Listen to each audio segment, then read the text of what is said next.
Hi hello ಎಲ್ಲರಿಗೂ ನಮಸ್ಕಾರ. Welcome to my YouTube channel ಕನ್ನಡತಿಯ ಕಥಾಸುಧೆ. ನಾನು ನಿಮ್ಮ ರೂಪ ಕನ್ನಡತೆ. ದಯಮಾಡಿ ಸಬ್ಸ್ಕ್ರೈಬ್ ಆಗಿ ಪ್ರೋತ್ಸಾಹಿಸಿ, ಲೈಕ್ ಮಾಡಿ, ಕಮೆಂಟ್ ಮಾಡಿ, ಶೇರ್ ಮಾಡಿ. ಮಾಂಗಲ್ಯದಿಂದ ನಂಟಾದರೂ ಭಾಗ 69. ದಿನಗಳು ವಸಿಷ್ಠನ ಬದಲಾದ ಪ್ರೀತಿಯಲ್ಲಿ ವೇಗವಾಗಿ ಓಡುತ್ತಿದ್ದವು. ಅದಾಗಲೇ ಜಯರಾಜ್ ಅವರಿಗೂ 2 ಆಪರೇಷನ್ ಮಾಡಿದ್ದ ಆಯುಷ್. ದೀಕ್ಷಾ ಒಂದು ಮುಗಿಯಲು ಬಂದಿದ್ದರೆ ಧೀರಜ್ ಪ್ಲೇಸ್ಮೆಂಟ್ ಟ್ರೈ ಮಾಡುತ್ತಿದ್ದ. ಎಲ್ಲದರ ನಡುವೆ ಆರಾಧನೆಗೆ 14 ವರ್ಷ, ಅನನ್ಯಗೆ 10 ವರ್ಷ, ಸಪ್ತಮಿಗೆ 2 ವರ್ಷ, ನಂದಂಗೆ 5 ವರ್ಷ ಶಿಕ್ಷೆ ಘೋಷಣೆಯಾಗಿತ್ತು. ಎಲ್ಲರ ಪ್ರೀತಿ, ತಮಾಷೆ, ಹರಟೆ, ಕಾಳಜಿಯಲ್ಲಿ ಮೈಥಿಲಿಗೆ 5 ತಿಂಗಳು ತುಂಬಿ 6ಕ್ಕೆ ಬಿದ್ದಿತ್ತು. ಮೊದಲು ಸೊಣಕಳು ಕಡ್ಡಿ ಆಗಿದ್ದ ಮೈಥಿಲಿ ಈಗ ಮೈಕೈ ತುಂಬಿಕೊಂಡು ಮುದ್ದಾಗಿ ಕಾಣುತ್ತಿದ್ದಾಳೆ. ವಸಿಷ್ಠನ ಕಾಳಜಿ, ಗದರಿಕೆ, ಸಿಹಿ ಕಾಟ ಮತ್ತು ಹೆಚ್ಚಾಗಿದೆ. ಎಲ್ಲರ ಪ್ರೀತಿಯಲ್ಲಿ ಪರಿ ಅವರು ಹೆಚ್ಚಾಗಿ ಉಸಿರಾಡುತ್ತಿದ್ದಾರೆ. ಸೊಸೆಯ ಜೊತೆ ಬೆಳಗ್ಗೆ ಸಂಜೆ ವಾಕ್ ಮಾಡುತ್ತಾ ಕೆಲವು ಯೋಗಾಸನ ಮಾಡುತ್ತಿದ್ದವರಿಗೆ ಆಯಸ್ಸು ವೃದ್ಧಿಯಾಗಿತ್ತು.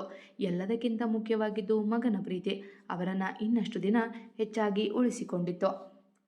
ಚೂಟು, ಮೈಥಿಲಿನ ಅವಳ ತವರು ಮನೆಗೆ ಕರೆದುಕೊಂಡು ಹೋಗು. ನಾನು ಬಂದೆ ಇಷ್ಟು ತಿಂಗಳಾಯಿತು, ಆದರೂ ಒಮ್ಮೆಯೂ ಅವಳು ತವರಿಗೆ ಹೋಗಿಲ್ಲ. ಅವಳಿಗೂ ಆಸೆ ಇರುತ್ತೆ ಅಲ್ವಾ ಎಂದು ಮಗನನ್ನು ತೊಡೆಯ ಮೇಲೆ ಮಲಗಿಸಿಕೊಂಡು ಕೇಳಿದರು ಪರಿ. ಇಲ್ಲ ಅಮ್ಮ, ಅವಳ ಆಸೆ ಎಂತಂದೇ ಇದ್ದರೂ ನಾನು ತೀರಿಸ್ತೀನಿ. ಆದರೆ ಅವಳ ಅಮ್ಮನ ಮನೆಗೆ ಕಳಿಸೋದು ಬಿಟ್ಟು. ಅಲ್ಲಿ ಅವಳಿಗೆ ನೆಮ್ಮದಿ ಇಲ್ಲ ಅಮ್ಮ. ಅವಳಪ್ಪ ಆ ಮನೆಗೆ ಹೋಗೋವರೆಗೂ ಅವಳನ್ನು ನಾನು ಅಲ್ಲಿಗೆ ಕಳಿಸಲ್ಲ ಎಂದು ಕಡ್ಡಿ ಮುರಿದಂತೆ ಹೇಳಿದ್ದ. ಸರಿ ಬಿಡು, ಅವಳಿಗೆ ಈಗ 6 ತಿಂಗಳು ನಡೀತಿದೆ. ಸೀಮಂತನ 7 ತಿಂಗಳಿಗೆ ಇಲ್ಲ 8ಕ್ಕೆ ಮಾಡೋಣ. 9 ಅಂದರೆ ತುಂಬ ತಡವಾಗುತ್ತೆ. ಡೆಲಿವರಿ ಯಾವ ಟೈಮಲ್ಲಿ ಹೇಳೋಕ್ಕಾಗಲ್ಲ. ಅಲ್ಲದೆ ಅವಳಿಗೂ ಆಗ ತುಂಬ ದೃಷ್ಟಿಯಾಗುತ್ತೆ ಎಂದರು. ಹೌದು ಅಮ್ಮ, ನಾನು 7 ತುಂಬಿದ ಮೇಲೆ ಮಾಡೋಣ ಅಂತ ಪ್ಲ್ಯಾನ್ ಮಾಡಿದ್ದೀನಿ. ಅಷ್ಟರಲ್ಲಿ ಮಾವನೂ ಸ್ವಲ್ಪ ನಡೀತಾರೆ. ಅವಳಿಷ್ಟದಂತೆ ಗ್ರ್ಯಾಂಡಾಗಿ ಮಾಡೋಣ. ಅವಳಿಗೆ ಚಿಕ್ಕ ಕೊರತೆ ಬರದಂತೆ ನಾನು ನೋಡ್ಕೋತೀನಿ. ಯಾವ ಸಮಸ್ಯೆನೂ ಆಗದಂತೆ ಕಾಪಾಡ್ಕೋತೀನಿ ಎಂದ ಮಗನ ಮೇಲೆ ಹೆಮ್ಮೆ ಮೂಡಿತು ಅವರಿಗೆ. ಸರಿ, ಎಲ್ಲಿ ಮಾಡೋಣ ಅಂತ ಅಂದ್ಕೊಂಡಿದೀಯಾ ಎಂದರು ಅವನ ತಲೆಯ ನೇವರಿಸುತ್ತಲೇ. ಅದೆಲ್ಲ ಸೀಕ್ರೆಟ್. ಈಗ ಟೈಮ್ ಆಯಿತು. ನಿನ್ನ ಸೊಸೆ ರೆಡಿಯಾಗಿದ್ದಾಳೋ ಇಲ್ವೋ ನೋಡ್ಕೊಂಡು ಬರ್ತೀನಿ. ಸ್ಕ್ಯಾನಿಂಗ್ ಲೇಟ್ ಆಗುತ್ತೆ ಎಂದು ಎದ್ದು ಮಡದಿಯ ನೋಡಲು ನಡೆದ. ಅವನು ಬಂದಿರದ ಅರಿವಿರದ ಅವಳು ಏನನ್ನೋ ಯೋಚಿಸುತ್ತಾ ಸೀರೆ ನೆರಿಗೆ ಮಾಡುತ್ತಿದ್ದಳು. ಅವಳ ಹತ್ತಿರ ಬಂದು ನಿಂತವ ಹಗುರಾಗಿ ಅವಳ ಹಿಂದಿನಿಂದ ಬಳಸಿದ. ಏನು ಯೋಚನೆ ಮಾಡ್ತಿದ್ದೀರಾ ಮಿಸಸ್ ವಶಿಷ್ಠ ಎಂದು ಅವಳ ಕೆನ್ನೆಗೆ ಮುತ್ತಿಟ್ಟ. ಹಾಂ, ಏನಿಲ್ಲ ಎಂದು ಮತ್ತೆ ಮತ್ತೆ ಜಾರುವ ಸೀರೆಯ ನೆರಿಗೆ ಮಾಡಲು ನೋಡುತ್ತಿದ್ದಳು. ಅಷ್ಟೊಂದು ಲೂಸ್ ಬಟ್ಟೆ ತಂದಿದ್ದೀವಿ, ಅದರಲ್ಲಿ ಯಾವುದಾದ್ರೂ ಹಾಕ್ಕೋಬೇಕು ತಾನೆ. ಸೀರೆ ಸುತ್ಕೊಳ್ಳೋಕ್ಕಾಗಲ್ಲ ಅಂತ ಗೊತ್ತಿದ್ದು ಅಷ್ಟು ಕಷ್ಟಪಡ್ತಿದೀಯಾ ಎಂದು ತಾನೇ ಅವಳ ಸೀರೆ ಕೈಗೆ ತೆಗೆದುಕೊಂಡ. ಡ್ರೆಸ್ ಹಾಕ್ಕೊಂಡ್ರೆ ಸ್ಕ್ಯಾನಿಂಗ್ ಹೇಗೆ ಮಾಡಿಸ್ತೀರ ದೊರೆ, ಅದಕ್ಕೆ ಸೀರೆ ಉಟ್ಕೊಡ್ತಿರೋದು ಎಂದು ಮೂತಿ ಉಬ್ಬಿಸಿದವಳ ಸೀರೆ ನೆರಿಗೆ ಮಾಡಿ ಅವಳ ಕೈಗಿಟ್ಟು, ಕಂದ ಬೇಗ ಬಾ, ಈ ಅಮ್ಮ ತುಂಬ ಕಲ್ತಿದ್ದಾಳೆ, ಇವಳಿಗೆ ಸರಿಯಾಗಿ ಮಾಡೋಣ ಎಂದು ಒಡಲಿಗೆ ತುಟಿ ತೂಕಿಸಿದ. ಹೌದೌದು, ಬಾರಿ ಬರ್ತಾಳೆ ನಿಮ್ಮ ಮಗಳು, ನನಗೆ ಮಗನೇ ಆಗೋದು ಎನ್ನುತ್ತಿದ್ದ ಹಾಗೆ ನೋವಿಗೆ ಅಮ್ಮ ಎಂದಳು.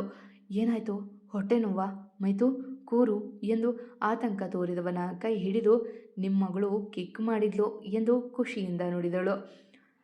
ಹೌದಾ, ಹೇ ಮಗಳೇ, ಇನ್ನೊಂದು ಸಾರಿ ಕಿಕ್ ಮಾಡಮ್ಮ ಎಂದು ನೆಲದ ಮೇಲೆ ಕುಳಿತು ಅವಳ ಹೊಟ್ಟೆಯ ಮೇಲೆ ಕೈ ಇಟ್ಟ. ಮೆತ್ತಗೆ ಕಿಕ್ ಮಾಡಿತ್ತು ಪಾಪು. ಹೇ ಚೆನ್ನಾಗಿದೆ ಹೆಂಡತಿ, ಮಗಳೇ ಇನ್ನೊಂದು ಸರಿ ಕಿಕ್ ಮಾಡಮ್ಮ ಎಂದು ಕೇಳಲು ಮತ್ತೊಮ್ಮೆ ಕಿಕ್ ಮಾಡಿತು. ಮಗಳೇ ಇನ್ನೊಮ್ಮೆ ಎಂದು ಖುಷಿಯಿಂದ ಕೇಳಿದವನ ಕಿವಿಯ ಹಿಂಡಿದಳು. ನಿಮಗೆ ಆಟ, ಆದರೆ ನನಗೆ ಹೊಟ್ಟೆ ನೋಯುತ್ತೆ, ಹಾಸ್ಪಿಟಲ್ಗೆ ಲೇಟ್ ಆಗಿದೆ ಬನ್ನಿ ಎಂದು ಕರೆದಾಗಲೇ ಅವನು ಅಲ್ಲಿಂದ ಹೊರಟಿತು. ಮನೆಯಲ್ಲಿ ಎಲ್ಲರಿಗೂ ತಿಳಿಸಿ ನಡೆದರು. ದಾರಿಯುದ್ದಕ್ಕೂ ಅವನೇ ಮಗಳ ಜೊತೆ ಮಾತನಾಡುತ್ತಿದ್ದರೆ ಅವಳಂತೂ ಸುಮ್ಮನೆ ಸೀಟಿಗೊರಗಿ ಕಣ್ಮುಚ್ಚಿಬಿಟ್ಟಿದ್ದಳು. ಹೆಂಡತಿ ಬಾ ಎಂದು ತಾನೇ ಕೈ ಹಿಡಿದು ಕರೆದುಕೊಂಡು ನಡೆದ. ಅಪಾಯಿಂಟ್ಮೆಂಟ್ ಮೊದಲೇ ಇದ್ದಿದ್ದರಿಂದ ನೇರವಾಗಿ ಡಾಕ್ಟರ್ ಕ್ಯಾಬಿನ್ ಒಳಗೆ ನಡೆದರು. ವಸಿಷ್ಠ, ನೋಡಿ ಇದೇ ನಿಮ್ಮ ಮಗು, ಹೆಲ್ದಿಯಾಗಿದೆ, ತುಂಬ ಚುರುಕಿದೆ, ಆಲ್ರೆಡಿ ಆ್ಯಕ್ಟಿವ್ ಆಗಿದೆ ಎಂದು ಪರದೆ ಮೇಲೆ ಮೂಡಿದ್ದ ಮಗುವಿನ ಚಿತ್ರಣ ತೋರಲು, ನನ್ನ ಮಗಳು ಡಾಕ್ಟರ್, ಅವಳು ನನ್ನ ಥರಾನೇ ಎಂದು ನಕ್ಕನು. ಹೌದು ಡಾಕ್ಟರ್, ಅವಳು ಬಂದಮೇಲೆ ನನ್ನ ಮರೆತೇ ಬಿಟ್ಟಿದ್ದಾರೆ, ಯಾವಾಗ ನೋಡಿದರೂ ಅವಳ ಜೊತೆ ಮಾತಾಡ್ಕೊಂಡಿರ್ತಾರೆ ಎಂದು ತಾನು ಚಾಡಿ ಹೇಳಿದಳು. ಅವರ ವರಸೆಗೆ ನಕ್ಕು, ಬನ್ನಿ ಏನೂ ಪ್ರಾಬ್ಲಮ್ ಇಲ್ಲ, ಮಗು ಆರೋಗ್ಯವಾಗಿದೆ, ಈಗಿರೋ ರೊಟೀನ್ ಫಾಲೋ ಮಾಡಿ, ಸಾಧ್ಯ ಆದರೆ ಚೂರು ಜಾಸ್ತಿ ಓಡಾಡಿ, ಡೆಲಿವರಿ ಸುಲಭ ಆಗುತ್ತೆ, ಹಾಗಂತ ತುಂಬ ಭಾರವಾದ ವಸ್ತುವನ್ನು ಎತ್ತೋದೆಲ್ಲ ಮಾಡಬೇಡಿ ಎಂದು ಹೇಳಿದವರಿಗೆ ತಲೆ ಆಡಿಸಿ, ಇವ್ರಿಗೆ ಹೇಳಿ ಡಾಕ್ಟರ್, ನನ್ನ ನಡೆಯೋಕ್ಕೂ ಬಿಡಲ್ಲ, ನಡೆದರೆ ನಾನೆಲ್ಲಿ ಸವಿತೀನೋ ಅನ್ನೋ ಥರ ಮಾಡ್ತಾರೆ ಎಂದು ಮೂತಿ ಉಬ್ಬಿಸಿದಳು. ಹಾಗೆ ಮಾಡಬೇಡಿ ವಸಿಷ್ಠ, ಆಮೇಲೆ ಡೆಲಿವರಿ ಟೈಮಲ್ಲಿ ಅವರೇ ನೋವು ತಿನ್ನೋದು ಎಂದಾಗ ಸುಮ್ಮನೆ ತಲೆ ಆಡಿಸಿದ. ಇಬ್ಬರು ಮನೆಗೆ ವಾಪಸ್ ಆದರು. ಡಾಕ್ಟರ್ ಹೇಳಿದ ಪ್ರತಿ ಮಾತನ್ನು ಚಾಚು ತಪ್ಪದೆ ವರದಿ ಒಪ್ಪಿಸಿದವ. ಅವಳು ಚೂರು ಕೆಲಸ ಮಾಡಲಿ ಆಯ್ತಾ, ಹಾಗಂತ ಜಾಸ್ತಿ ಕೆಲಸ ಕೊಡಬೇಡಿ ಎಂದಾಗ ನಕ್ಕ ವಸು. ಆಯ್ತಪ್ಪ, ನಾವು ಮಾಡಿರೋ ಅಡಿಗೆನ ಡೈನಿಂಗ್ ಟೇಬಲ್ಗೆ ತಂದಿಟ್ಟರೆ ಸಾಕು ಎಂದು ನಕ್ಕರು. ದಿನಗಳು ಯಾರ ಪಣೆಯೂ ಕೇಳದೆ ಓಡುತ್ತಿದ್ದವು. ಮೈಥಿಲಿಗೆ ಈಗ 7 ತಿಂಗಳಿಗೆ ಬಿದ್ದಿತ್ತು. ಅಂದು ರಾತ್ರಿ ಅವನಿಗೆ ಎಚ್ಚರ ಆದಾಗ ಎದ್ದು ಕುಳಿತಿದ್ದಳು ಮೈಥಿಲಿ. ಹೆಂಡತಿ, ಯಾಕೆ ನಿದ್ದೆ ಬರ್ತಿಲ್ವಾ? ಏನಾದರೂ ಬೇಕಾ? ನೀರು ಖಾಲಿ ಆಗಿದೆಯಾ ಎಂದು ಕೇಳಿದಾಗ ಅದು ಅದು ಎಂದು ರಾಗ ಎಳೆದಳು. ಏನದು? ಏನು ಬೇಕು ಹೇಳು ಎಂದ ಮೃದುವಾಗಿ. ನನಗೆ ಐಸ್ ಕ್ರೀಮ್ ತಿನ್ನಬೇಕು ಅನ್ನಿಸ್ತಿದೆ, ಕರೆದುಕೊಂಡು ಹೋಗ್ತೀರಾ ಪ್ಲೀಸ್ ಎಂದಳು ಒಂದು ಕಣ್ಮುಚ್ಚೆ. ಅವನಿಗ ಬೈಯುವನಲ್ಲ. ನಾನ್ಸೆನ್ಸ್, ಈ ಟೈಮಲ್ಲಿ ಐಸ್ ಕ್ರೀಮ್ ಅಂತೆ, 12 ಗಂಟೆ ಆಗ್ತಾ ಬಂದಿದೆ, ಯಾರಾದರೂ ಬುದ್ಧಿ ಇರೋರು ತಿಂತಾರಾ ಈಗ ಎಂದು ಬೈಯುವಾಗ ಕಣ್ಸನ್ನು ಕುಸಿಸಿ, ಪ್ಲೀಸ್ ವಸಿಷ್ಠ, ನಿಮ್ಮ ಮಗಳು ಕೇಳ್ತಿದ್ದಾಳೆ ಎಂದು ಬಗೆಯಾಗಿ ಕೇಳಿದಳು. ಇಲ್ಲ ಆಗಲ್ಲ, ಸುಮ್ಮನೆ ಮಲ್ಕೋ ಎಂದು ಗದರಿ ಅವಳನ್ನು ತನ್ನದಿಯ ಮೇಲೆ ಮಲಗಿಸಿಕೊಂಡ. 5 ನಿಮಿಷ ಆದರೂ ಮತ್ತೇನು ಮಾತನಾಡಲಿಲ್ಲ ಅವಳು. ಅವಳ ಮುಖ ನೋಡಿದ. ಬೇಸರದಿಂದ ಇಳೆಬಿಟ್ಟುಕೊಂಡಿದ್ದಳು. ಮೈತು ಎಂದು ಪ್ರೀತಿಯಿಂದ. ಆದರೆ ಅವಳೇನೂ ಹೇಳಲಿಲ್ಲ. ಮೈಥಿಲಿ, ಅದು ಆಗಲ್ಲ ಕಣೋ ಎಂದಾಗಲೂ ಅವಳು ಮೌನ ವಹಿಸಿದ್ದಳು. ಸರಿ, ಕರೆದುಕೊಂಡು ಹೋಗ್ತೀನಿ, ಆದರೆ ಒಂದೇ ಒಂದು ಐಸ್ ಕ್ರೀಮ್ ಎಂದ ಅವಳ ಮೌನ ಸಹಿಸಲಾರದೆ. ಸರಿ ರೀ, ಥ್ಯಾಂಕ್ ಯು ಎಂದು ಅವನ ಕೆನ್ನೆಗೆ ಮುತ್ತಿಟ್ಟಳು. ಹಬ್ಬ, ಏನು ಖುಷಿ ನೋಡು ಎಂದವ ಕಬೋರ್ಡ್ ತೆಗೆದು ದಪ್ಪ ಜಾಕೆಟ್ ಒಂದು ತೆಗೆದುಕೊಂಡು, ಇದು ಹಾಕೋ ಎಂದು ಅವಳ ಕೈಗಿಟ್ಟ. ನಕ್ಕು ಹಾಕಿಕೊಂಡಳು. ಇದನ್ನು ತಗೋ ಎಂದವ ಅವಳಿಗೆ ಟೋಪಿ ನೀಡಲು. ಏನು ಬೇಡ, ಈಗ ಚಳಿ ಏನಿಲ್ಲ, ಬನ್ನಿ ಎಂದು ಮುಖ ಊದಿಸಿ ನಡೆದಳು. ದಾರಿ ಸಾಗುತ್ತಿದ್ದರೂ ಅವರಿಗೆ ಐಸ್ ಕ್ರೀಮ್ ಅಂಗಡಿ, ಗಾಡಿ ಸಿಗಲೇ ಇಲ್ಲ. ಎಲ್ಲವೂ ಅದಾಗಲೇ ಕ್ಲೋಸ್ ಆಗಿದ್ದವು. ನೋಡಿದ್ಯಾ, ಬೇಡ ಅಂದರೂ ಕರೆದುಕೊಂಡು ಬಂದೆ, ಒಂದೂ ಓಪನ್ ಆಗಿಲ್ಲ ಎಂದವ ಅವಳಿಗೆ ಬೈಯುತ್ತಿರಲು. ಅಲ್ಲಿ ಎಂದು ಕೈ ತೋರಿದಳು. ಐಸ್ ಕ್ರೀಮ್ ಗಾಡಿಯವ ಒಬ್ಬ ತಳ್ಳಿಕೊಂಡು ಹೋಗುತ್ತಿದ್ದ. ಅದರಲ್ಲ, ಬೇಡ, ನಾಟ್ ಸೇಫ್, ಬೇಕಾದರೆ ಯಾರಾದರೂ ಪಾರ್ಲರ್ ಓಪನ್ ಮಾಡಿಸ್ತೀನಿ ಎಂದಾಗ, ಬೇಡ, ನಂಗೆ ಅದೇ ಬೇಕು ಎಂದು ಇಳಿದು ಅವನೆಡೆ ನಡೆದಳು. ಅಣ್ಣ, ಒಂದು ಐಸ್ ಕ್ರೀಮ್ ಎಂದು ಕೇಳಿದವಳ ನೋಡಿ ಐಸ್ ಕ್ರೀಮನ್ನು ತೆಗೆದುಕೊಟ್ಟ ಆತ. ತಗೊಳ್ಳಿ ಎಂದವ ಅವರ ಕೈಗೆ 1000 ಹಣ ನೀಡಲು. ಬೇಡಪ್ಪ, ಅದರ ಬೆಲೆ 50 ಅಷ್ಟೇ, ಈ ಟೈಮಲ್ಲಿ ಡಬಲ್ ರೇಟ್ ಆಗಿರುತ್ತೆ, ಆದರೆ ನಾನು ಮನೆಗೆ ಹೋಗ್ತಿದ್ದೆ ಎಂದು ನಿರಾಕರಿಸಿದನವ. ನನ್ನ ಹೆಂಡತಿ ಆಸೆಪಟ್ಟು ಕೇಳಿದ್ಲು, ಆವಾಗಿಂದ ತುಂಬ ಹುಡುಕಿದ್ವಿ, ಎಲ್ಲೂ ಸಿಗಲಿಲ್ಲ, ಸೊ ನೀವು ಅವಳ ಆಸೆ ತೀರಿಸಿದಾರ, ತಗೊಳ್ಳಿ ಎಂದು ಬಲವಂತದೆ ಅವರ ಕೈಗೆ ಹಣ ನೀಡಲು ಇವಳು ಮಾತ್ರ ತಿನ್ನುವಲ್ಲಿ ವ್ಯಸ್ತ. ವಸಿ ವಸಿ ಇನ್ನೊಂದು ಎಂದು ಅವನ ಕೈ ಹಿಡಿದು ಕೊಸರಾಡಿದಳು.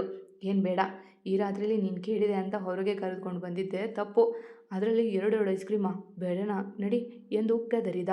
ಪ್ಲೀಸ್, ಏನಾಗಲ್ಲ, ನೀವು ನನಗೆ 1 ತಿಂಗಳಿಂದ ಏನು ತಿನ್ನೋಕ್ಕೆ ಕೊಟ್ಟೇ ಇಲ್ಲ ಎಂದಾಗ ಅವಳನ್ನೊಮ್ಮೆ ಗುರಾಯಿಸಿದ. ವಸು, ಪರಿಗೆ ನಾನು ಇಷ್ಟೊತ್ತಲ್ಲಿ ಇಲ್ಲಿಗೆ ಕರೆದುಕೊಂಡು ಬಂದಿರೋದು ಗೊತ್ತಾದರೆ ಸರಿಯಾಗಿ ಬಾರಿಸ್ತಾರೆ, ನಡಿ ಎಂದು ಗದರಿದ. ಏನೋ ಪಾಪ ಬಸರಿ ಹೆಂಗಸು, ಆಸೆ ಪಡ್ತೋಳೆ, ತಗೊಳ್ಳಮ್ಮ ಎಂದು ಆ ಅಣ್ಣನೇ ಕೊಟ್ಟಾಗ, ಥ್ಯಾಂಕ್ ಯು ಅಣ್ಣ ಎಂದು ಪುಟ್ಟ ಮಗುವಿನಂತೆ ನುಡಿದ. ಅವಳ ಮುಖದಲ್ಲಿ ನಗು ಅರಳಿತ್ತು. ಅದನ್ನು ನೋಡಿದ ಅವನ ಮುಖವೂ ಅರಳಿತ್ತು. ಬಾ, ಕಾರಲ್ಲಿ ತಿನ್ನುವಂತೆ ಎಂದು ಕರೆಯಲು ಅವನ ಜೊತೆ ನಡೆದಳು. ಇಬ್ಬರೂ ಮನೆಗೆ ವಾಪಸ್ಸಾದರು. ಆದರೆ ಬಾಗಿಲಲ್ಲೇ ನಿಂತಿದ್ದರು ವಸು. ನಿಮ್ಮಿಬ್ಬರಿಗೂ ಹೇಳೋರು ಕೇಳೋರು ಇಲ್ಲ ಅಂತ ಅಂದ್ಕೊಂಡಿದ್ದೀರಾ? ನೀವು ಕಾಣ್ತಿಲ್ಲ ಅಂತ ನಾವಿಲ್ಲೇ ಟೆನ್ಷನ್ ಆಗಿದ್ರೆ ನೀವು ಐಸ್ ಕ್ರೀಮ್ ತಿನ್ನೋಕೆ ಹೋಗಿದ್ದೀರಾ ಎಂದು ಗದರಿದರು.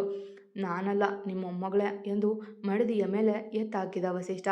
ಇಲ್ಲ ಅಜ್ಜಿ, ಅವರೇ, ನಾವಿಬ್ಬರು ತುಂಬ ದಿನ ಆಯಿತು ಹೊರಗಡೆ ಹೋಗಿ ಅಂತ ಕರೆದಿದ್ದು ಎಂದವಳು ಕೈಯಲ್ಲಿದ್ದ ಐಸ್ ಕ್ರೀಮ್ ಮಾತ್ರ ಬಿಡಲಿಲ್ಲ. ಸರಿ ಇದ್ದೀರಾ ಇಬ್ಬರು, ನಾಳೆ ಶೀತ ಆಗಿದೆ ನಿಂಗೆ, ಟ್ಯಾಬ್ಲೆಟ್ ತಗೊಳ್ಳೋ ಹಾಗಿಲ್ಲ ಗದರಿದರು ಅವಳ ನೋಡಿ. ನನಗೆ ಶೀತ ಆಗೋಲ್ಲ ಎಂದಳು ಮುದ್ದಾಗಿ. ಹೌದಾ, ನೋಡ್ತೀನಿ ನಾಳೆ, ಮಲ್ಕೋ ಹೋಗಿ ಎಂದು ಕಳುಹಿಸಿದರು. ನಿನ್ನಿಂದ ನಾನು ಬಯಸ್ಕೊಂಡೆ ಎಂದರು ಅವಳಿಗೆ ಜೋರಾಗಿ. ಗದರಲಿಲ್ಲ ಅವನು. ಇಬ್ಬರು ಸುಮ್ಮನೆ ಮಲಗಿಕೊಂಡರು. ಮಾರನೇ ದಿನವೇ ಅವಳಿಗೆ ಲೈಟಾಗಿ ಕೋಲ್ಡ್ ಆಗಿತ್ತು. ಅಂದೇ ಕೊನೆ ಅವಳಿಷ್ಟಪಡುವ, ಅವಳ ಆರೋಗ್ಯಕ್ಕೆ ತೊಂದರೆ ಕೊಡುವ ಯಾವುದನ್ನು ಕೊಡಲಿಲ್ಲ ಅವ. ಅವಳಿಗೆ ಈಗ 8 ತಿಂಗಳು ನಡೆಯುತ್ತಿತ್ತು. ಮೈತು, ಬೇಗ ಈ ಸೀರೆ ಉಟ್ಕೋ ಎಂದು ಅವಳ ಮುಂದೆ ಹಸಿರು ಬಣ್ಣದ ಬಂಗಾರದ ಬಾರ್ಡರ್ ಇರುವ ಸೀರೆ ಇಟ್ಟ. ಯಾಕೆ ರೀ ಎಂದು ಕೇಳಿದವಳ ನೋಡಿ, ಈಗ ನೀನೇ ಉಟ್ಕೋತೀಯೋ ನಾನು ಉಡಿಸ್ಲೋ ಎಂದು ಅವಳನ್ನು ಅವನನ್ನೇ ನೋಡುವಾಗ, ಬಾ, ನಾನೇ ಸ್ನಾನ ಮಾಡಿ ಉಡಿಸ್ತೀನಿ ಎಂದು ಅವಳ ಎತ್ತಿಕೊಂಡು ಬಾಲ್ರೂಮ್ ಹೊಕ್ಕ. ನಾಚಿ ನಿಂತವಳಿಗೆ ನವಿರಾಗಿ ಸ್ನಾನ ಮಾಡಿಸಿದವ ತಾನೇ ಸೀರೆ ಉಡಿಸಿದ. ರೀ, ಏನಾದರೂ ಸ್ಪೆಷಲ್ ಇದೆನಾ ಅಥವಾ ಎಲ್ಲಾದರೂ ಕರೆದುಕೊಂಡು ಹೋಗ್ತಿದ್ದೀರಾ ಎಂದಳು ಖುಷಿಯಿಂದ. ಇಲ್ಲ, ಫೋಟೋ ಶೂಟ್ ಮಾಡೋಣ ಅಂತ. ಸುಮ್ಮನೆ ಕೂತ್ಕೋ ಎಂದು ತಾನೇ ಅವಳ ಕೂದಲು ಒಣಗಿಸಿ ತಲೆ ಬಾಚಿ ಮೇಕಪ್ ಕೂಡ ಮಾಡಿದ್ದ. ಈಗ ನೋಡು ನನ್ನ ಬಂಗಾರಿ ಎಂದು ದೃಷ್ಟಿ ತೆಗೆದವ. ಈ ನೆಕ್ಲೆಸ್ ಹಾಕೋ ಎಂದು ಒಂದು 5-6 ನೆಕ್ಲೆಸ್ ಇಟ್ಟ. ಅಬ್ಬಾ ಹೋಗ್ರಿ, ಇಷ್ಟೊಂದು ಯಾರು ಹಾಕೋತಾರೆ, ಕತ್ನೋ ಬರುತ್ತೆ ಎಂದು ಮೂತಿ ಉಬ್ಬಿಸಿದವಳಿಗೆ ತಾನೇ ಹಾಕಿದ್ದ. ಈಗ ಬಾ ಎಂದು ಅವಳ ಎತ್ತಿಕೊಂಡು ಕೆಳಗೆ ನಡೆದ. ಅಮ್ಮ, ವಸು ಯಾರೂ ಕಾಣ್ತಿಲ್ಲ, ಎಲ್ಲಿದ್ದಾರೆ ಎಂದು ಆಶ್ಚರ್ಯ ತೋಳಿದಳು. ಯಾರೂ ಮನೆಯಲ್ಲಿ ಇಲ್ಲದ ಕಂಡು ದೇವಸ್ಥಾನಕ್ಕೆ ಹೋಗಿದ್ದಾರೆ ಎಂದು ಅವಳನ್ನು ಕಾರಲ್ಲಿ ಕೂರಿಸಿ ಕಾರ್ ಸ್ಟಾರ್ಟ್ ಮಾಡಿದ್ದ. ಎಲ್ಲಿಗೆ ಅಂತನಾದರೂ ಹೇಳಿ ಎಂದು ಹೇಳಿದವಳ ಮಾತಿಗೆ ಅವ ಉತ್ತರ ಕೊಡಲಿಲ್ಲ. ಅವನ ಕಾರು ಬಂದು ನಿಂತದು ಅವನದೇ ರೆಸಾರ್ಟ್ ಎದಿರು. ಮಲಗಿದ್ದವಳ ಮೆಲ್ಲಗೆ ಎಚ್ಚರಿಸಲು ಅವಳ ಮುಂದೆ ಸ್ವರ್ಗವೇ ನಿರ್ಮಾಣವಾಗಿತ್ತು. ಮತ್ತೆ ಸಿಗುವ. ಕತೆ ಇಷ್ಟ ಆದರೆ ಕಮೆಂಟ್ ಹಾಕಿ, ಜಾಸ್ತಿ ಇಷ್ಟ ಆದರೆ ಸಬ್ಸ್ಕ್ರೈಬ್ ಆಗಿ. ಎಂದಿನಂತೆ ನಿಮ್ಮ ಪ್ರೀತಿ ಕಮೆಂಟ್ ಪ್ರೋತ್ಸಾಹದ ನಿರೀಕ್ಷೆಯಲ್ಲಿ ನಾನು ನಿಮ್ಮ ರೂಪಕ ನಡತೆ. ಕತೆ ಇಷ್ಟ ಆದರೆ ಬೇರೆಯವರಿಗೂ ಶೇರ್ ಮಾಡಿ, ನನಗೂ ಸಹಾಯ ಆಗುತ್ತೆ. ಧನ್ಯವಾದಗಳು.